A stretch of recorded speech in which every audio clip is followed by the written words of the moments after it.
为什么说高达 C 的世界永远不会迎来和平？首先，咱们把刷因为万代想赚钱的小伙伴插出去哈。本期视频咱们只讨论剧中的设定，不考虑那些肮脏的大人思维啊。其实关于 C 的宇宙该如何迎来和平，早在高达 C 的第2季完结时，就有很多人吐槽，这感觉打来打去，自然人与调整者之间的矛盾并没有得到解决，跟第1季一样，两边打累了签个条约缓缓而已。观星者播出时，很多人猜测在下一部剧场版中，人类内部的战争肯定要结束了，鲸鱼翅膀所寓意的外星文明估计要来了。结果啊，就是万代拿着做 C 的赚来的钱，去做了日本动画界第1部以高清规格放送的作品《高达00》，然后一眨眼，将近20年过去了，新的剧场版 Freedom 上映，大家心想这一下总该给个大结局了吧？结果看完以后发现，这根本不是啥大结局，它就是以高达 C 的为主题的春节联欢晚会而已。虽说对剧中交战双方的主体矛盾没有给出答案，但对高达电影的最高票房倒是给出了全新的答案。以万代的尿性，这赚来的钱会不会拿来做 C 的续集还真不好说，但可以肯定的是，只要万代想，就肯定能做得下去。今天就来给大家聊聊这个话题。 C 的宇宙最主要的冲突就是自然人与调整者之间的冲突，那么这两拨人属于什么冲突呢？这里我给大家先分析一下这两拨人的成分啊。首先是自然人，总人口150亿，他们跟咱们一样，投胎到这个世界上就主打一个随缘，天生资质的不同，家境的不同，所处环境的不同，使得人与人之间的差距本就巨大无比。再加上有的人勤奋点儿，有的人运气好点儿，最终走出来人生路线可以说是大相径庭。可是呢，由于大家投胎的时候可以算是自己选的，所以很多人还能安慰自己，哎呀，人家确实聪明，哎呀，人家确实努力，哎呀，人家确实有实力。这时如果突然有人告诉你，其实那些人上人都是上一辈花钱把他们创造成这样的，人家就是个懒癌，学习成绩也比你好，身体素质也比你强，不但如此，你辛苦打拼一辈子，攒钱说给自己孩子也给整个调整者，最多也就调整成一个捧哏的，还没人家的背景能当上大副的，可能连 plant 都住不进去的，你会怎么想？这里可能有人好奇了啊，plant 不就是调整者云集的地方吗？怎么我家儿子调整了还进不去呢？那你还是想的太简单了啊！其实 C 的里的殖民卫星不只有 plant， 像 UC 那样的奥尼尔桶型殖民卫星也是有的，也就是 C 的前2集中被炸的那个赫里奥波利斯，它隶属于奥布，而咱们常说的 plant 指的是由第1个调整者乔治·格伦所设计的沙漏型的殖民卫星。它与传统殖民卫星最大的不同就是形状不同，听起来好像是废话啊，但是这个形状真的是至关重要。C 的宇宙中的桶型殖民卫星直径只有3000米左右，云高普遍在600到1000米，再加上居住区相对密集，导致卫星内部显得相当狭窄且拥挤。外壁虽然结实，但也没那么结实。咱们再来看看沙漏型殖民卫星，两侧呈圆锥状，人只能住在位于2级的圆锥底侧，是不是感觉空间利用率小了点？给大家说个数啊，这个圆锥底部的可利用面积为160平方公里，相当于是北京3环内的大小。这里大家可以看一下北京3环内大概是有多大啊？就这么大点地方，还有70%是水域，岛中的陆地上还铺满了植被。可是啊，它每个沙漏型殖民卫星只计划容纳约50万的居民，这对比桶型殖民卫星人均居住面积可以说是非常大了。同时呢，他们还享受着10千米高的天空、拟真的风、海流与温度变化，而且人家殖民卫星的外壁还可以自我修复、自我调节阳光渗透率，防御力也是相当的强，2代机都要打很久，懂了吧各位？它虽然大小是对标了北京3环内，但生活环境主打一个高端大气上档次。就这么比喻吧，桶型殖民卫星就相当于是人口密集的工业城市，而沙漏型的殖民卫星相当于是高端别墅区，里边住的人也是天差地别的。所以说能够住进 plant 的人，那都是有钱有势大家族出来的调整者，不但调整水平普遍很高，人家家底儿本来也厚。你再想想，plant 那6000万的人口，经济体量却与150亿人口的地球相同，人家的资产阶级利滚利的速度，你地球居民想跟他公平贸易竞争得过吗？这便是阶级冲突。当然了，也不是所有的家族都把自己的2代拿去做调整者了，剩下这部分家族主要就是受蓝宇宙影响的地主老爷们了。他们说白了，其实孩子的基因本来就不差，不做啥调整也非常优秀。关于调整者与自然人的上限，大家可以看一下我之前做的视频。而这部分人为了与 plant 那边进行政治以及贸易上的竞争，会以蓝宇宙思想为基础，煽动民众与 plant 为敌。对于不少脱离了旧时代宗教的人来说，这就是他们新的宗教战争，这便是理念冲突。最后，调整者还有一个缺陷，就是第3代调整者的出生率非常低，导致他们必须要实行婚姻管制，才能够确保后代代的出生。在此政策下，男女之间的感情啊不重要，家庭之间的磨合呀不重要，能不能生孩子才是最重要的。导致很多调整者把婚姻看成是造玩的途径罢了，并没有投入啥感情，也没有什么家庭观。久而久之，必然会演化出一种截然不同的社会状态以及人文风貌。再加上他们长居于宇宙，往大了看，他们认知里的时间、空间、文化都会与地球人大相径庭。这个差距啊，就已经不是民族差异了。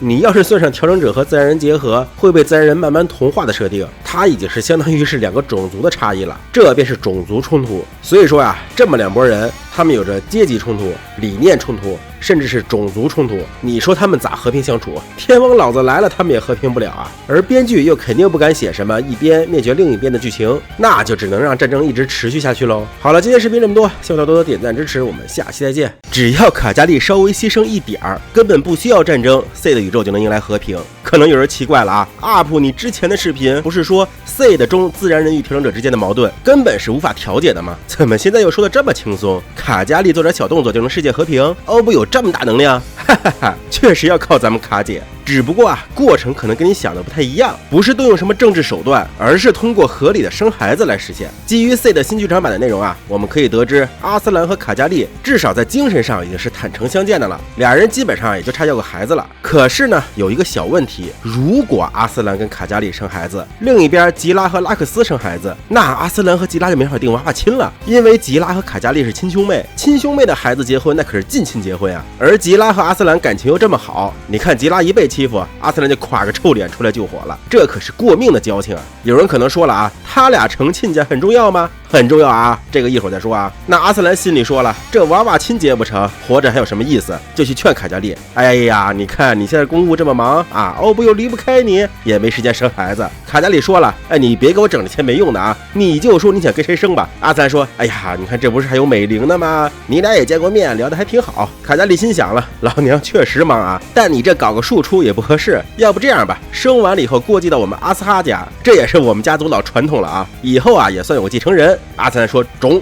然后呢找到美玲这边，美玲肯定乐意啊，但露娜那个当姐姐的呀未必乐意，毕竟没有名分呀。于是啊就找飞鸟商量。飞鸟一听这事儿，哎呀，顿时感觉好烧脑啊！让我盘算盘算啊，大河队长和拉克斯总裁生孩子，就叫他拉克基克莱因吧；二哈狼和小姨子美玲生孩子，就叫阿斯灵阿斯哈吧。他俩结婚，那也就是说啊，我也能和大河队长攀上亲戚了，因为露娜和美玲是姐妹啊，美玲的孩子就是我飞鸟的姨外甥女啊，大河队长的孩子跟我姨外甥女结婚，那我跟大河队长高低也是个远房亲戚吧。于是啊，飞鸟就玩命点头，可以，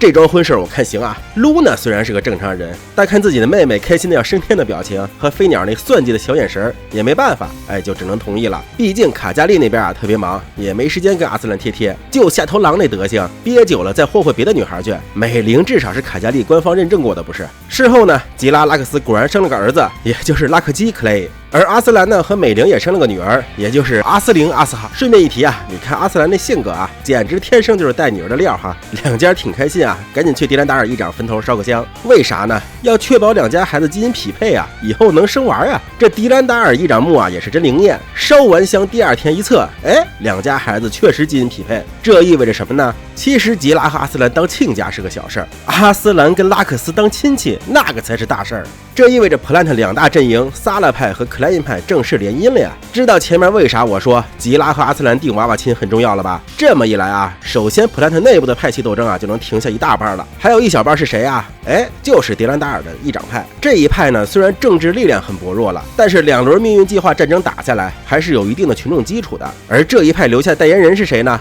嘿嘿，只见亚瑟邪魅一笑。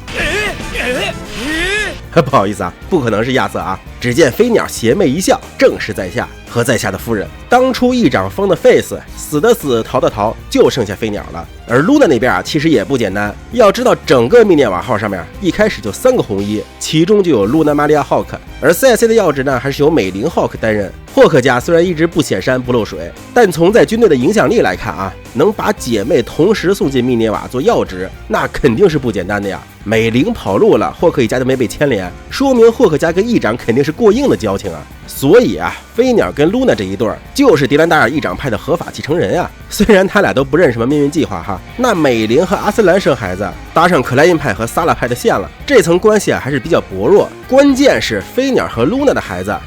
就叫明日香霍克吧，他得有个好去处才行。这个时候啊，就需要谁出场了呀？我虽然很想说我心里边最喜欢的角色以扎克啊，但是以扎克毕竟已经是克莱因派的了，没必要拉拢了。那只要拉拢一下自然人就行了。没错，就是木叔和马留的孩子刘鲁弗拉达。实际上弗拉达家族就算灭了啊，在地球联合那边也是有相当的影响力的，尤其是木叔在一战时期的表现，恩底冥王之鹰的称号啊响彻街头巷尾。另外不知道大家有没有发现没有啊，在蓝宇宙和 Logos 基本被铲除以后，自然人的军事力量地球联合基本在 Plant 和各个与 Plant 有关的中立国面前就抬不起头了，联合的宇宙舰队甚至还被基金会血虐。其实这已经隐约表达了自然人越往后走日子越不好过了， Plant 以及各个与 Plant 有关的中立国科技实力啊都是碾压地球联合的存在了。 C 的宇宙的未来啊，不至于说调整者会灭了自然人，但自然人基本上也是被圈养的对象了，给你地上150亿人吃饱喝足就行，别跟那儿闹事儿。未来等 Plant 完成了太空殖民的技术突破，就把自然人往外太空送了。而木叔作为自然人的英雄，马留作为第8舰队的独苗，他俩的孩子啊跟调整者通婚，从政治层面上就代表着自然人要与调整者达成一定的和解了。最后拉克斯克莱因和阿斯灵阿斯哈生下的孩子就叫他阿斯基克莱因吧，与明日香霍克和刘鲁弗拉达生下的孩子就叫他香达弗拉达吧。再结婚，整个宇宙中自然人、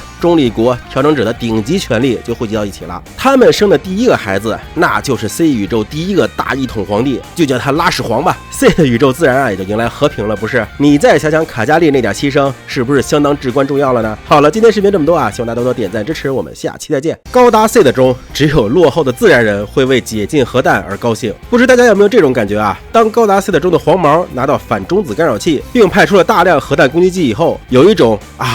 终于上升到使用核武器的地步了吗？看来战争要结束了的感觉。结果呢，就是这海量的核弹，除了成功偷袭了一次奔驰要塞，其他的基本都直接打水漂了。然后狼爹就在客队的怂恿下，拿出了自己的大宝贝儿，给自然人小刀拉屁股开了开眼。其实这么说来啊 ，C 的正传中的核弹，除了一上来偷袭了尤尼乌斯7以及后来的奔驰要塞以外，好像还真没有其他战绩了。如果有的话，大家可以补充一下啊。这就给人一种只要防御得当，这玩意儿就没有啥杀伤力的感觉。反倒是其他超级兵器，那真是嘎嘎乱杀，防都防不住。可是呢，那些超级兵器又是什么原理，如何运作的呢？今天就让我们来聊聊这个话题。接下来谈到内容呢，均来自官方设定集，而非口嗨或者脑补啊。先来说说大名鼎鼎的创世纪吧。其实创世纪早先不是战略武器，而是让人类远洋星海的工具。自打人类发现了那个长着翅膀的鲸鱼化石以后，对外太空的探索计划便提上了日程。其中呢，最主要执行方就是 Plant 这边。创世纪的前身就是为了给搭载了太阳帆的宇航器，如观星者里的观星者高达，提供送光服务而制造的。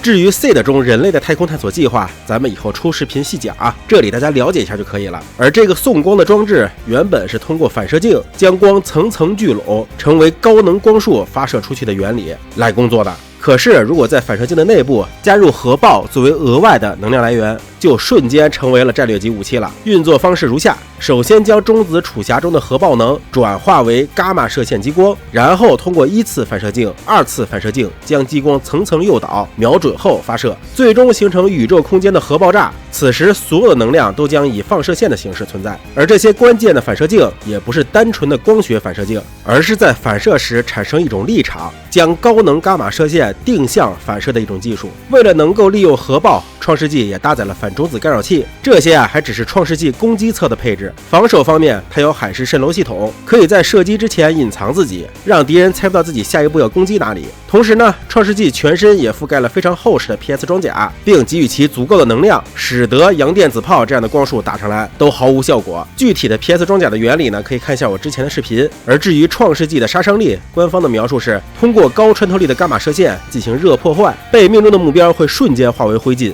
光束边缘的生命体也会被高辐射溶解爆裂。如果以100%的出力打到地表上，会使大气层过热膨胀从而产生大范围的超音速冲击波。过热的大气反射的紫外线还会造成2次伤害，最终结果就是会直接导致地上近半数的生物瞬间死亡，加上引起的气象变化以及生态系统的变化等等，会让地表上80%的生命都灭绝，可以说是恐怖如斯啊。至于第2季的小号创世纪，虽然排量小了点，还取消了海市蜃楼系统，但杀伤力也依然不容小觑。Planet 的另一个大杀器就是奥丁神枪，大家可以理解为是一种超强的 EMP 武器，对人体无害，专杀电子设备。引爆原理是通过 N 个点火器的激光群爆缩，极具破坏的压电元件生成 EMP。由于巴拿马是以生产为主的后方基地， EMP 防护等级不够，导致基地在 EMP 攻击下直接停摆。丛林后方的质量加速器也在强力 EMP 的影响下，由导体铸成的投射轨道激发出强力磁场，相互吸引、扭曲、坍塌。